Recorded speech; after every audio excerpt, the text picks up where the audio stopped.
बिस्मिल्लाहिर्रहमानिर्रहीम। अस्सलाम वालेकुम। पिछली वीडियोस में हम आयट्स राइटिंग टास्क 1 मॉड्यूल के बारे में बातें कर रहे थे और टास्क 1 में जो है हम मुख्तलिफ डायग्राम्स को डिस्कस कर रहे थे कि किस तरह आपको डायग्राम्स आ सकते हैं और किस तरह आपने उन डायग्राम्स को जो है वो एक्सप्लेन करना है।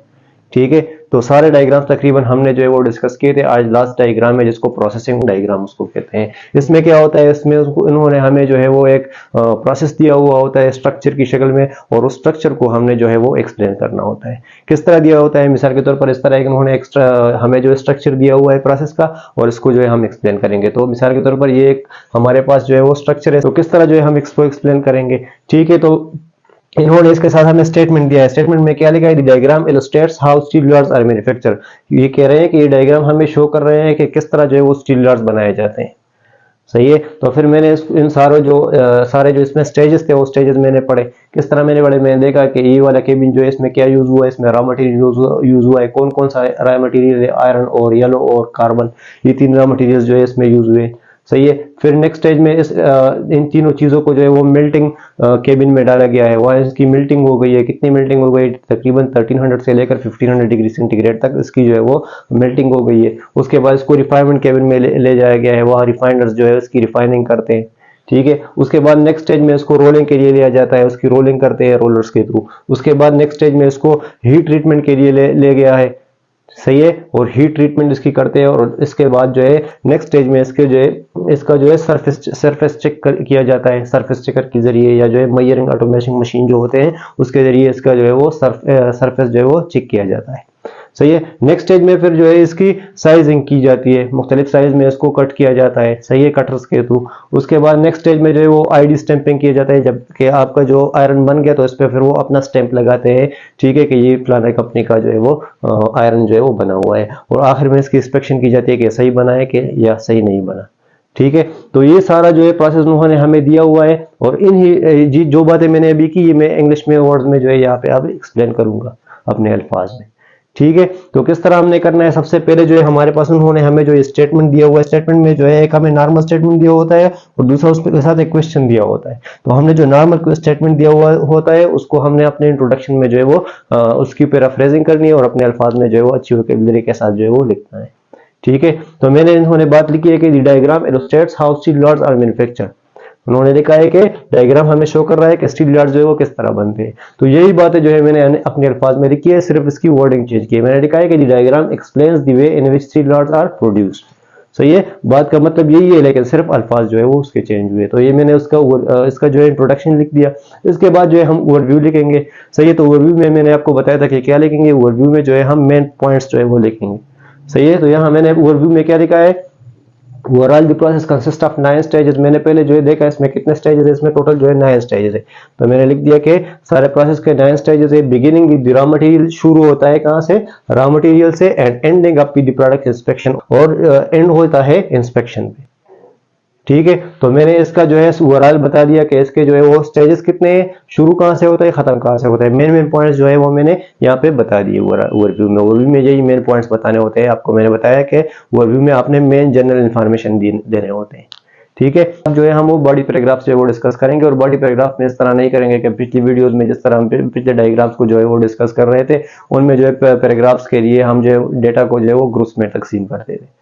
सही है, यहाँ पर हम जो है डेटा को ग्रुप में तकसीम नहीं करेंगे, बल्कि उनके जो स्टेजेस के मुताबिक जो है इनको हम लिखेंगे। ठीक है, तो इनमें जो स्टेजेस दिए हुए होते हैं उन स्टेजेस को हम जो है मुख्तलिफ ग्रुप्स में तकसीम कर देंगे और उसके हिसाब से जो है हम वो पैराग्राफ जो है वो लिखेंगे। मिसाल के तौर पर हमारे पास यहाँ पे जो है मैंने आपको ऑलरेडी ओवरव्यू में बताया कि हमारे पास 9 स्टेजेस है, तो मैंने 3 स्टेजेस का जो है वो एक पैराग्राफ बनाया हुआ है। सही है, सबसे पहले वाले जो 3 स्टेजेस है वो मैंने सबसे पहले वाले पैराग्राफ में डिस्कस कर दिए। सही है, जो उसके बाद 3 है उसको मैंने नेक्स्ट पैराग्राफ में डिस्कस कर दिया, और जो सबसे आखिरी 3 स्टेजेस है वो मैंने आखिरी पैराग्राफ में डिस्कस कर दिया। ठीक है, तो सबसे पहले वाले जो 3 स्टेजेस है उसमें जो बातें हुई हैं वो मैंने पहले वाले पैराग्राफ में जो है वो डिस्कस किए हैं। किस तरह डिस्कस किए, मैंने लिखा है कि फर्स्ट ऑफ ऑल आयरन और येलो और and carbon are collected to serve as raw material for steel rod manufacturing. सही है, मैंने लिखा है कि सबसे पहले स्टेज में जो हमारे पास आयरन और येलो और कार्बन और जो क्या रॉ मटेरियल है उनको जो है वो ऐड करते हैं। ठीक है, उसके बाद सही है, तो फर्स्ट ऑफ ऑल सबसे पहले आपने जो शुरू करना है, पहला पैराग्राफ वो फर्स्ट ऑफ ऑल से आपने शुरू करना है हमारे पास प्रोसेसिंग में। ये बात जो है वो याद रखनी है। सही है, फिर इसके बाद मैंने लिखा है कि after that the raw material is melted in melting slate. उसके बाद जो है हमने जो है सारा जो मटेरियल्स है उसको हमने मेल्टिंग स्लेट में जो है डाला हुआ है, किस लिए, कि ये मेल्ट हो जाए। सही है। और इसको जो है where it is heated to a temperature of 1300 to 50 degree centigrade, और उसको वहां पे 1300 से लेकर 1500 डिग्री सेंटीग्रेड तक जो है वो टेम्परेचर दिया हुआ है। सही है। तो ये बात जो है मैंने लिखी है, लेकिन इस बात के जैसे ये बात खत्म है मैन्युफैक्चरिंग के बाद, ये बात शुरू करने से पहले, स्टेज को शुरू करने से पहले मैंने लिखा है आफ्टर दैट। आफ्टर दैट मतलब क्या है कि इस स्टेज को मैं इस स्टेज के साथ जुड़ा हुआ रखना चाहता हूँ। ठीक है, कि इस स्टेज के बाद ये स्टेज जो है वो आया है।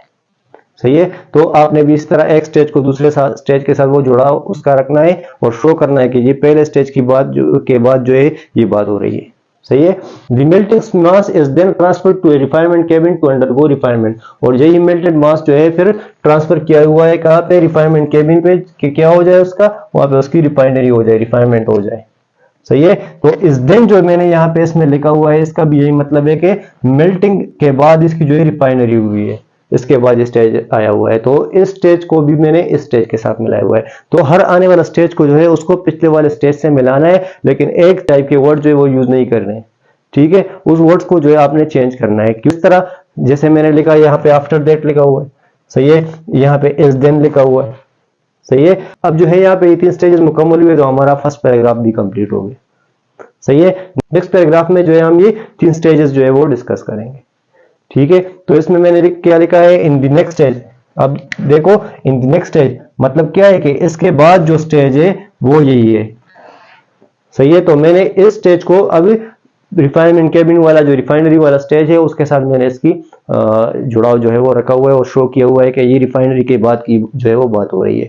तो दूसरा पैराग्राफ जो है वो आपने इस तरह शुरू करना है, इन द नेक्स्ट स्टेज। सही है। In the next stage the melted strands proceed to rollers that change their shape. मैंने लिखा है कि नेक्स्ट स्टेज में जो है हमारे पास वो सारे मटेरियल जो है वो कहाँ पे ले जाए गए, रोलिंग पे जो है वो ले जाए गए। वहां उसकी रोलिंग हुई, किस चीज के जरिए, रोलर्स के जरिए हुई। सही है। Next the product are put into heating machine for heat treatment. सही है।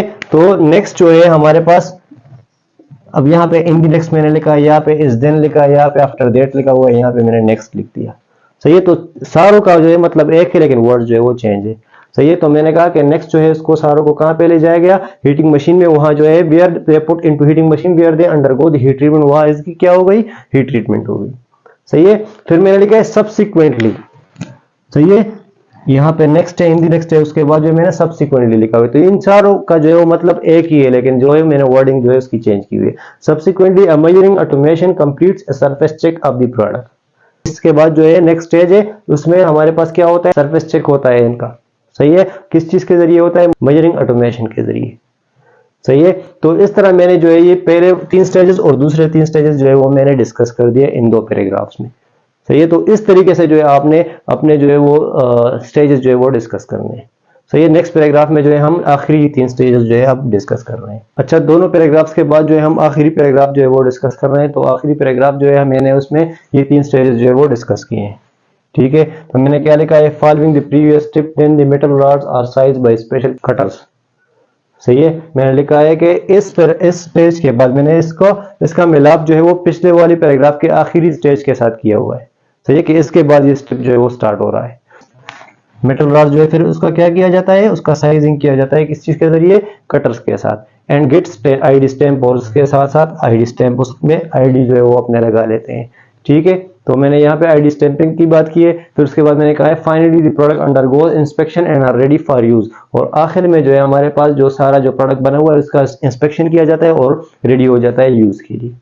सही है। तो मैंने जो है हर जुमले को या हर एक पैराग्राफ को पहले वाले पैराग्राफ के साथ जो है वो मिलाया हुआ है, और हर जुमले को पहले वाले जुमले के साथ वो मिलाया हुआ है। कौन से वर्ड्स के थ्रू, देन के थ्रू, मुख्तलिफ कनेक्टर्स यूज किए हैं, देन के थ्रू, आफ्टर दैट के थ्रू, नेक्स्ट टू दैट के थ्रू, नेक्स्ट।